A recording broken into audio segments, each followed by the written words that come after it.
There is a moment in every investing life that almost nobody talks about.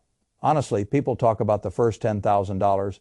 They talk about the first $100,000. They talk about the day the mortgage is gone, the day the car is paid off, the day the retirement account finally looks like a serious number instead of a joke. Those moments matter. But they are not the most important turning points. The most important turning point is quieter than that. It is the moment when your retirement stops depending entirely on your effort and starts depending, in a very real way, on the machine you have already built. That is the moment most people miss. They keep thinking of retirement as a distant cliff, a single finish line somewhere at 65 or 67 or whatever age. The culture taught them to circle in red ink. I have never liked that way of thinking. It turns investing into a sentence instead of a structure. It makes people feel as though they must be perfect for 30 straight years or the whole plan collapses. No wonder so many of them burn out. No wonder so many of them look at the account after a few years and feel insulted. No wonder so many of them stop right before the mathematics would have finally started defending them. I have spent a lifetime allocating capital. And if age teaches you anything useful, it teaches you where the real leverage points are. The greatest leverage point in long-term investing is not finding one magical stock. It is not perfectly timing a recession. It is not guessing what the Federal Reserve will do next spring.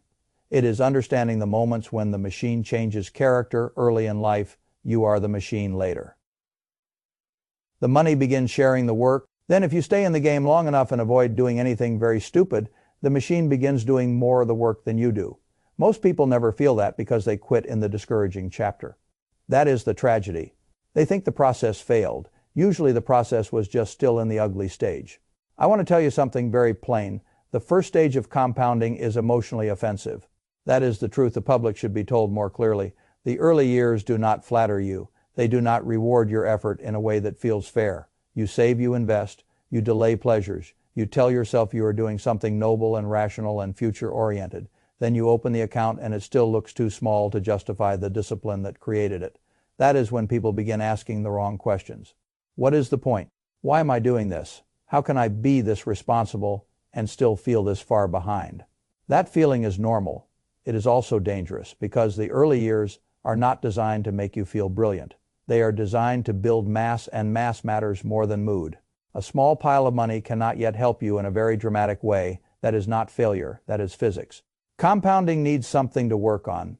The first years are mostly you pushing. The middle years become you and the capital pushing together.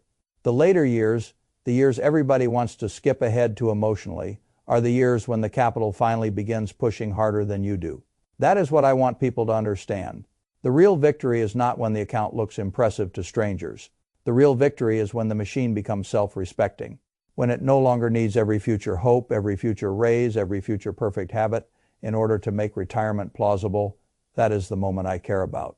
Not because work ends that day, because pressure changes that day. Pressure is one of the most important financial variables in the world. A person under pressure makes weaker decisions. A person with margin makes better ones. That is true in investing.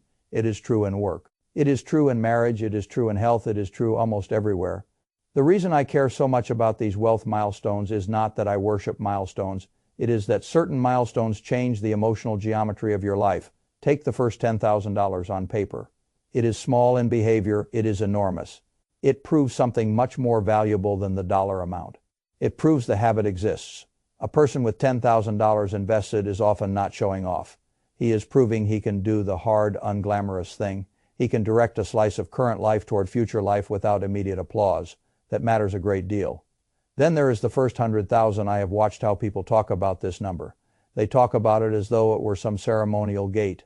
I understand why at 100,000 the account finally begins looking like something with adult weight. The market S movement begins to register. A strong year can add a number that feels real. A weak year can take a number that feels real. That is why the first 100,000 matters psychologically. But I want to be careful here. People often think the first 100,000 is the big finish. It is not.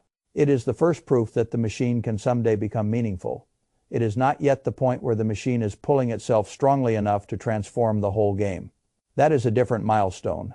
There are really two moments ordinary investors should understand if they want to stop feeling like they are walking blindfolded toward retirement. The first is what I call the crossover point. The second is what many people now call Coast FI. The crossover point is simple enough that I wish someone had explained it to every American teenager. It is the moment your portfolio's annual growth becomes larger than your annual contributions. That is all, nothing mystical. No robe, no trumpet, no angels descending from the ceiling. Just arithmetic. But what arithmetic? Because that is the moment your money stops looking like a passive pile and starts behaving like a second worker in the room before the crossover point. You are doing most of the heavy lifting. After the crossover point, compounding is carrying more and more of the load. That is an extraordinary moment. And it is extraordinary precisely because so few people understand how close or how far away they actually are. Let me make it concrete. Suppose a person saves $20,000 per year into broad index funds. Nothing heroic, nothing impossible for every household, but certainly serious enough to matter. Now, let us assume a long-run average nominal return of 7%, not guaranteed. Nothing in markets is guaranteed, but simple enough for illustration. If you have $100,000 invested, then 7% growth is $7,000. That is nice. But your contribution of $20,000 is still the main engine. You are still pushing. The account is helping, but gently. Now imagine you reach $300,000 invested. 7% growth there is $21,000. Now you have reached a fascinating place. Your portfolio is doing roughly as much annual work as you are. You and the machine are finally sharing the burden, that is, the crossover point in spirit. Not exact every month. Of course, markets move, returns vary, but the logic has changed. Before that point, missing contributions feels catastrophic. After that point, contributions still matter a great deal, but the account has begun acquiring genuine momentum. Go further. At $500,000, 7% is $35,000.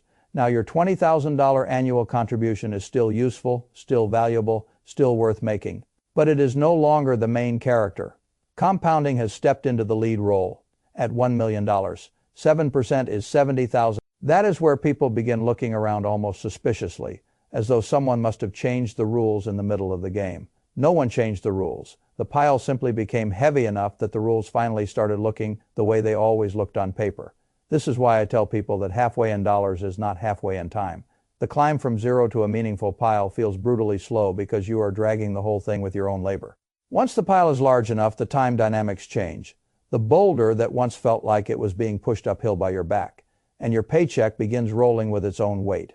That is one reason the first few $100,000 matter so much more than people think. They are not just savings milestones, they are mass milestones.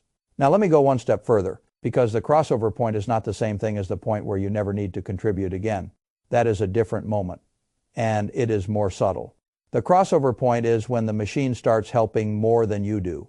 The coast-fi moment is when the machine has enough runway that if you stop contributing altogether, it could still reasonably grow to your retirement target on schedule. That is not early retirement necessarily. It is not rich overnight. It is not a beach fantasy. It is freedom from one very specific kind of pressure.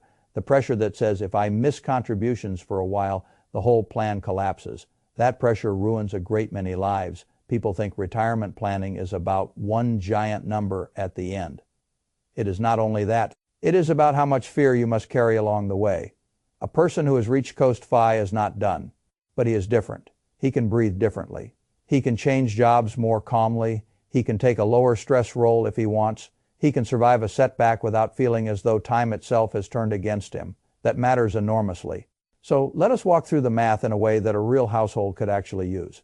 First, decide how much you want your retirement life to cost. Not your fantasy life where every month is a cruise and every dinner is a celebration. Your real life, your likely life. Let us say you want $70,000 per year in retirement spending. Good. Now ask a more honest question. How much of that will likely need to come from the portfolio itself? Maybe you expect $25,000 from Social Security or other guaranteed income sources. Fine. Now your portfolio needs to produce $45,000 per year using a 4% withdrawal framework, which is not sacred scripture but a useful planning device. You divide 45,000 by 0.04. That gives you about $1.125 million. That is our target portfolio. Now comes the part that almost nobody shows people clearly enough. If you are 30 years away from retirement and you assume a 5% real return after inflation, then you can ask a far more interesting question. How much would I need today so that even if I never added another dollar, compounding alone could carry me to that $1.125 million by retirement age? The arithmetic is straightforward. You take the future target and discount it back by 30 years at a 5% real return. Do that. And the answer comes out around $260,000. That means if you are roughly 30 years from retirement and already have about $260,000 invested, you may be at Coast FI. Not done, not finished, not invulnerable, but at a point where time and compounding, if left undisturbed, can still do the rest. That is one of the most psychologically important moments in an investor's life, because once you cross that line, the nature of your work changes before Coast FI. Every contribution feels essential. After Coast FI, contributions are still very valuable, but they are buying margin more than survival. That is a different emotional universe. You are no longer building from desperation, you are reinforcing from strength. Most people never hear this explained, which is a terrible shame, because when people cannot locate themselves inside the process, they become discouraged. They think only in terms of the final destination. Retire someday, hit some giant number someday. And because someday is so far away, they lose motivation in the middle. A much healthier way to think is to recognize the path as a series of changing engines.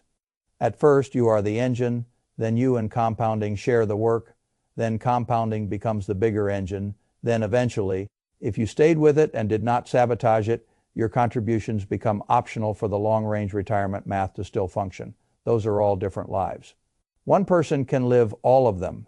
That is why I care about clarity so much. Clarity reduces shame, clarity reduces burnout, clarity gives patience a map, and patience with a map is far stronger than patience with only slogans. Now let me say something about late starters, because they need to hear this more than almost anyone.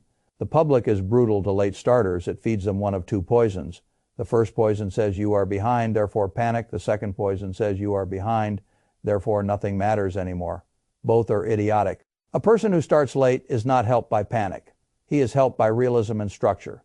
The mechanics still work. What changes is the burden. A late starter has less time, which means contributions matter more and Coast FI may require a larger push. Fine, but that is a math problem, not a moral failure. The right answer is not shame. The right answer is clarity. Raise savings rate if possible. Control fixed costs more aggressively than the early starter perhaps had to. Use tax-advantaged accounts intelligently. Avoid high-fee nonsense. Do not speculate. Do not panic. And above all, do not insult yourself by pretending that, because you started late, the milestones no longer matter. They matter even more. The first stage may be steeper, yes, but the structure still works. If you are behind, the last thing you need is a strategy that depends on miracles. You need a strategy that depends on arithmetic. Arithmetic is much kinder than miracles because arithmetic shows up when invited. Miracles are unreliable business partners. This is also why I think people must learn the difference between contributions matter less and contributions do not matter. After the crossover point, contributions do matter less relative to portfolio growth. That is true. After Coast FI, contributions can become optional for hitting the retirement target on schedule. Also true in principle, but optional is not the same thing as irrelevant. This is a place where the public gets lazy if it is not careful. They hear that the machine can carry them and they immediately want permission to stop feeding it. I understand the temptation. Still, there is enormous value in continuing to contribute after the machine has become capable. Those contributions buy something very precious: margin. Margin protects against bad sequences of returns. Margin buys earlier retirement if wanted. Margin buys resilience. Margin buys the ability to survive mistakes, recessions, inflation, bad governments, layoffs, health shocks, and all the ordinary ugliness life introduces without consultation. I have never met anyone who regretted having too much margin. I have met many who regretted assuming the machine would save them while they kept shrinking the room around it. So yes, the psychological pressure should come down after Coast FI. That is one of its finest gifts. But a wise person uses the reduced pressure to make better decisions, not softer ones. He says, now my future is sturdier. Good.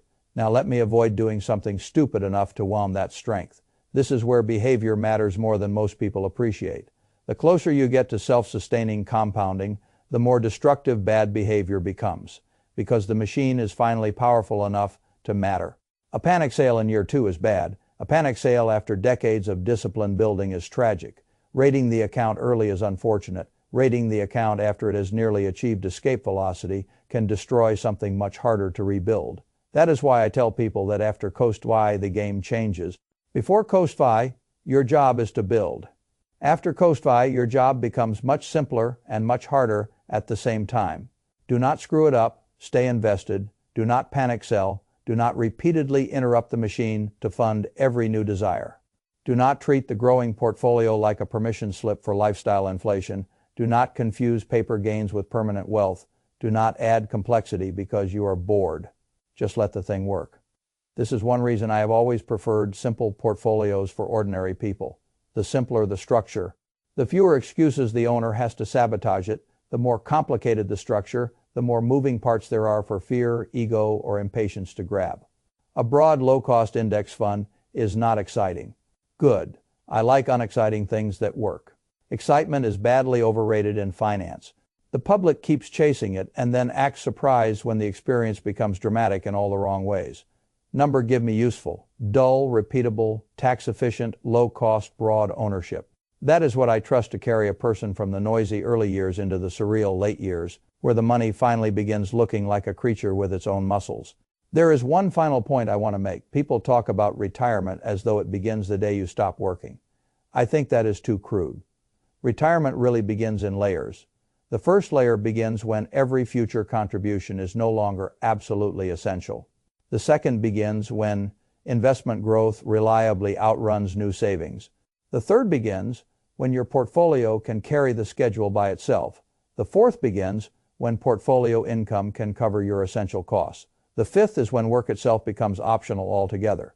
That is a much more intelligent way to think about freedom. Freedom does not usually arrive as a single door swinging open. It arrives room by room.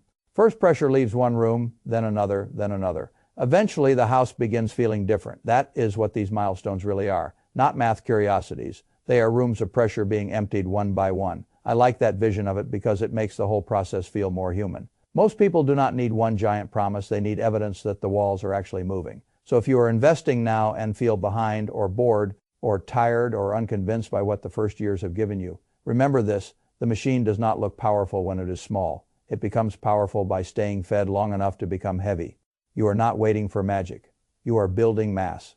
And mass changes the law of the journey. That is the part I wish more people understood. Not because it would make them dream more, because it would make them quit less. And quitting, in the presence of a working long-term system, is one of the most expensive things a person can do. Stay long enough for the handoff. Stay long enough for the crossover. Stay long enough for the pressure to begin coming off. That is when investing stops feeling like endless sacrifice and starts feeling like something more interesting. It starts feeling inevitable. And inevitability is one of the rarest and most beautiful feelings in personal finance I know. Let me add one more thing, because the public is especially vulnerable to one emotional mistake in this stage. They assume that because the process is slow, the process must be fragile. Not true. A slow process can be very strong. A weak process is one that depends on perfect moods, perfect markets, perfect timing, and perfect life conditions. A strong process is one that survives boredom, survives ugly headlines, survives job stress, survives a flat market, survives a bear market, survives the strange insult of doing the right thing, while the visible reward still looks too small. That is why I care less about whether a plan looks exciting and much more about whether a tired human being can still execute it in a bad month. That is the standard that matters. A person who can keep buying broad productive assets through an ordinary hard year has something more valuable than enthusiasm. He has continuity. And continuity is where almost all the wealth hides. People like to ask how to get rich faster. I understand the impulse. A better question is how to stop breaking the machine before it becomes powerful enough to change your life. That is the real work. Not prediction, not heroics, not brilliance, protection of continuity until the mathematics can finally become visible.